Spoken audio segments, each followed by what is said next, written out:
ఓం శ్రీ చాముండేశ్వరియే నమః.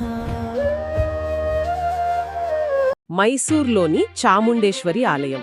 ఆహా, ఈ పేరు వినడానే మనలో చాలా మందికి ఏం గుర్తొస్తుంది? వెంటనే దసరా ఉత్సవాలు. ఆ వైభవం కదా. ఖచ్చితంగా ఆ రాజసం ఉట్టిపడే ఆలయం. కానీ ఈరోజు మనం దాని గురించే కాదు, ఇంకాస్త లోతుగా చూడబోతున్నాం. అంటే మన దగ్గర రెండు రకాల సోర్సులున్నాయి. ఒకటి ఆ ఆలయ పురాణ గాథలు, దాని శక్తి గురించి చెప్పే ఒక డాక్యుమెంటరీ స్క్రిప్ట్. సరే, రెండవది మన తెలుగు రాష్ట్రాల నుండి అక్కడికి ఎలా వెళ్ళాలి అని చెప్పే ఒక ట్రావెల్ గైడ్. ఆసక్తికరంగా ఉంది. ఈ రెండింటిని కలిపి మనం ఏం చూడబోతున్నాం? ఇక్కడే అసలు పాయింట్ ఉంది. ఆ కొండపైకి 1000 మెట్లుంటాయి. హ్మ్, జీవితంలో ఏదైనా స్పష్టత కావాలనుకున్న వాళ్ళు ఆ మెట్లెక్కడానికి ఇష్టపడతారు. నిజమే, చాలామంది అలా వెళ్తారు. అసలు ఒక భౌతికమైన శ్రమకు అంటే మెట్లెక్కడానికి మానసిక స్పష్టతకు సంబంధమేంటి? ఈరోజు మనం ఈ సంబంధాన్ని అన్వేషించబోతున్నాం. మంచి ప్రశ్న. సరే, అయితే మొదలు పెడదాం. సరే, ముందుగా అసలు కథలోకి వెళ్దాం. చాముండేశ్వరి ఎవరు? ఆ ప్రదేశానికి ఆమె ఎందుకంత ముఖ్యం? ఇక్కడే అసలు పునాది ఉంది. మన డాక్యుమెంటరీ స్క్రిప్ట్ ప్రకారం చాముండేశ్వరి అంటే దుర్గాదేవి యొక్క అత్యంత శక్తివంతమైన ఉగ్రమైన రూపం. ఉగ్రమైన రూపమా? అవును, ఆమె పేరు వెనుక కూడా ఒక కథ ఉంది. చండాముండా అనే 2 రాక్షసులు. వాళ్ళని సంహరించడం వల్ల ఆమెకు చాముండా అనే పేరు వచ్చిందనమాట.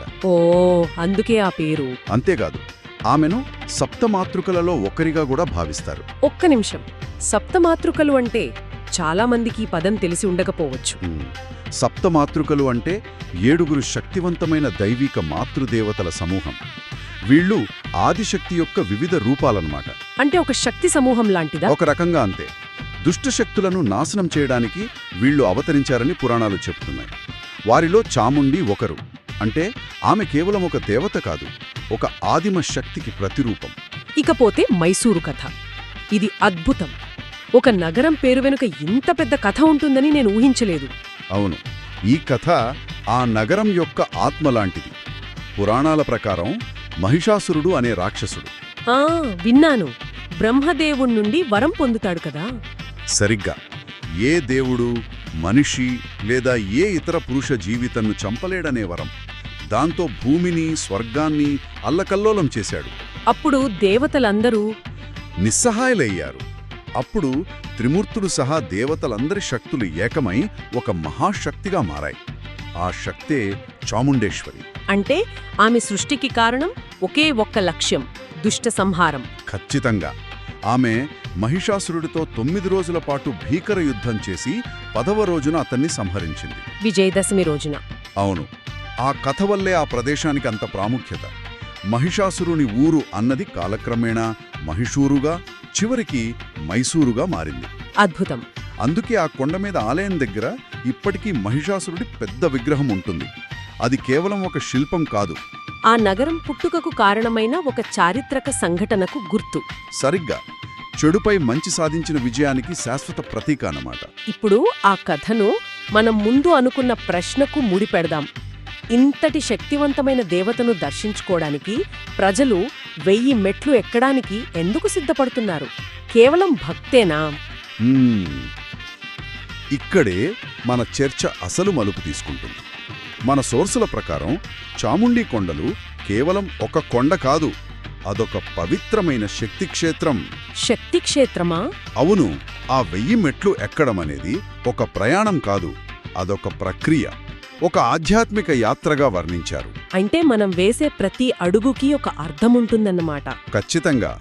ప్రతి అడుగు పాపాలను కడిగివేసి భగవంతునికి దగ్గర చేస్తుందని నమ్మకం. కానీ దీని వెనుక ఉన్న అసలు సైకాలజీ ఇంకా ఆసక్తికరంగా ఉంటుంది. సైకాలజీ అంటున్నారంటే దీన్ని మానసికంగా ఎలా చూడాలి? మన తెలుగు సోర్సులో ఒక మాట వాడారు, అది నాకు బాగా నచ్చింది. ఈ మెట్ల యాత్ర ఎక్సర్సైజ్ మరియు భక్తి రెండింటికీ ఉపయోగపడుతుందని. అంటే ఉడర్పై చితితో పాటు భక్తి కూడా. అవును, చూడ్డానికి ఇది చాలా సాధారణమైన మాటలా అనిపిస్తుంది. కానీ దీన్ని కొంచెం లోతుగా చూస్తే శారీరక శ్రమకు, ఆధ్యాత్మిక అనుభవానికి మధ్య ఉన్న సంబంధం బయటపడుతుంది. ఎలా? మెట్లు ఎక్కుతున్నప్పుడు, ముఖ్యంగా చెప్పులు లేకుండా, మన పూర్తి ఏకాగ్రత అడుగుల మీదే ఉంటుంది, మన ఊపిరి మీద ఉంటుంది. ఒక రకమైన నడక ధ్యానంలాగా. సరిగ్గా అదే. ఇదొక నడక ధ్యానం. మనసులోని ఇతర ఆలోచనలు, ఆందోళనలు అన్నీ నెమ్మదిగా పక్కకు వెళ్ళిపోతాయి. మనం కేవలం ఆ క్షణంలో ఉంటాం. అవును.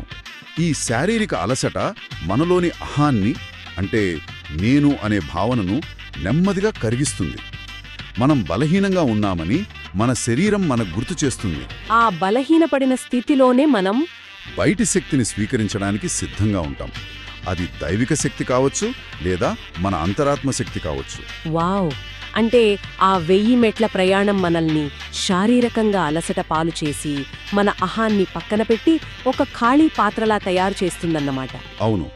ఆ తర్వాత ఆలయంలో ఈ శక్తిని నింపుకోవడానికి మనం సిద్ధంగా ఉంటాం. ఇది చాలా లోతైన ఆలోచన.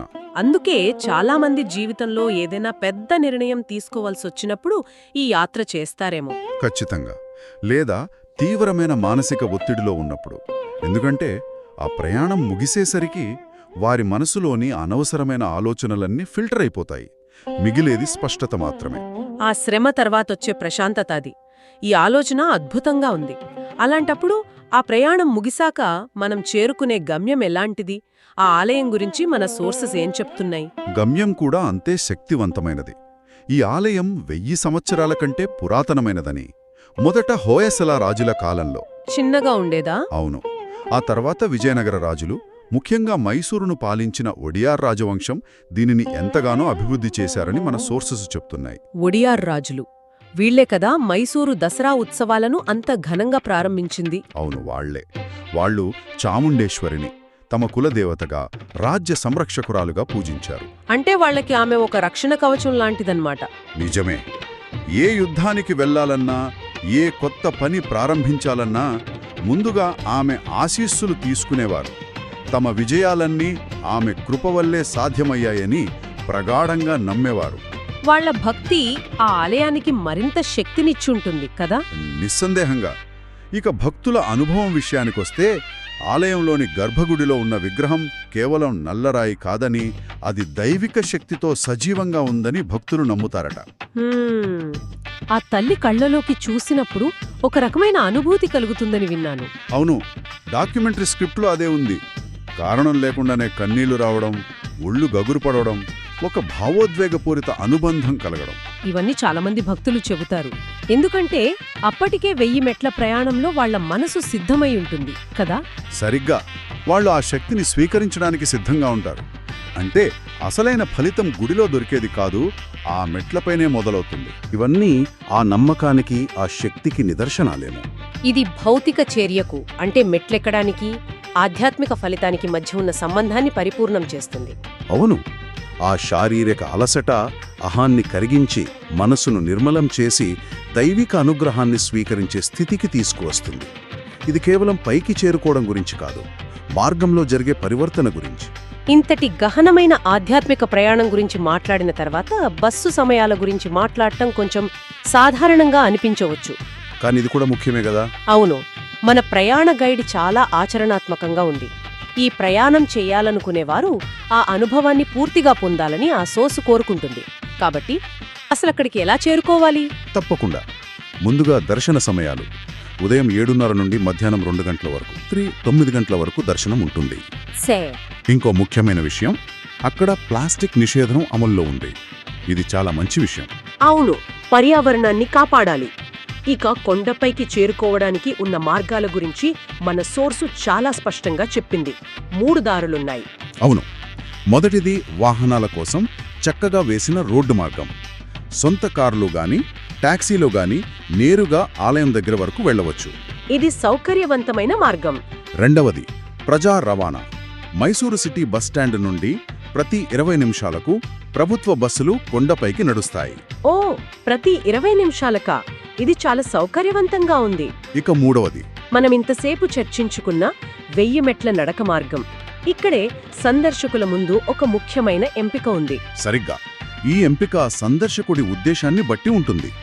మీరొక పర్యాటకుడుగా కేవలం ఆలయాన్ని చూడాలనుకుంటే బస్సు లేదా కారు మార్గం ఉత్తమమైనది. వేగంగా, సులభంగా ఉంటుంది. అవును. కానీ మీరొక యాత్రికుడిగా, జీవితానికి సంబంధించిన ఏదైనా స్పష్టత కోసం, ఒక అంతర్గత పరివర్తన కోసం వెళుతుంటే అప్పుడు ఆ 1000 మెట్ల మార్గమే సరైనది. ఖచ్చితంగా. ఆ శ్రమ, ఆ ఏకాగ్రత, ఆ అనుభవం, దానికి ప్రత్యామ్నాయం లేదు. అంటే అక్కడికి ఎలా వెళ్ళాలి అనే నిర్ణయమే మన ప్రయాణం యొక్క ఉద్దేశ్యాన్ని నిర్దేశిస్తుంది. అది పర్యాటకమా లేక తీర్థయాత్రనా అని. ఇది చాలా ఆసక్తికరంగా ఉంది. ప్రతి మార్గానికి దాని సొంత ప్రయోజనముంది. ఏదీ తక్కువ కాదు. కానీ స్పష్టతను కోరుకునేవారికి మాత్రం కష్టమైన మార్గమే ఎక్కువ ఫలితాన్ని ఇస్తుందని ఆ సోర్సు పరోక్షంగా సూచిస్తోంది. సరే, ఇప్పటివరకు మనం విన్నా, విశ్లేషించిన ఈ సమాచారం మొత్తాన్ని కలిపి చూస్తే అసలు మనకి ఏమర్థమవుతోంది? ఒకవైపు మహిషాసురుడిని సంహరించిన ఒక మహాశక్తి కథ, చెడుపై మంచి సాధించిన విజయం. మరోవైపు ఆ శక్తిని చేరుకోవడానికి, మన అంతరంగంలోని గందరగోళాన్ని జయించడానికి మనమే చేపట్టే ఒక 1000 మెట్ల కఠిన ప్రయాణం. అవును, ఆ రెండింటి కలయికే చాముండికొండల అనుభవం. ఆ ప్రయాణం జీవితంలోని సవాళ్లకు ఒక రూపకం లాంటిది. ఎలాగంటారు? మన లక్ష్యాలు కూడా కొన్నిసార్లు ఆ కొండంత ఎత్తుగా, ఆ 1000 మెట్లంత కష్టంగా అనిపించవచ్చు. కానీ పట్టుదలతో అడుగు ముందుకేస్తే గమ్యం చేరేసరికి మానసిక స్పష్టత, విజయం రెండూ లభిస్తాయి.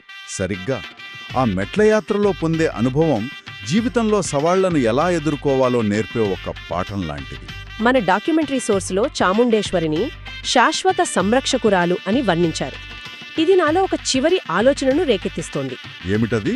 బహుశా ఆ 1000 మెట్ల కఠినమైన ప్రయాణం ఒక వ్యక్తి కేవలం బయట ఉన్న దేవుణ్ణి కలవడానికి మాత్రమే కాదేమో. ఆ శ్రమ, ఆ భక్తి ద్వారా తన లోపలే ఉన్న అంతర్గత సంరక్షకుణ్ణి కలవడానికి ఒక మార్గమేమో.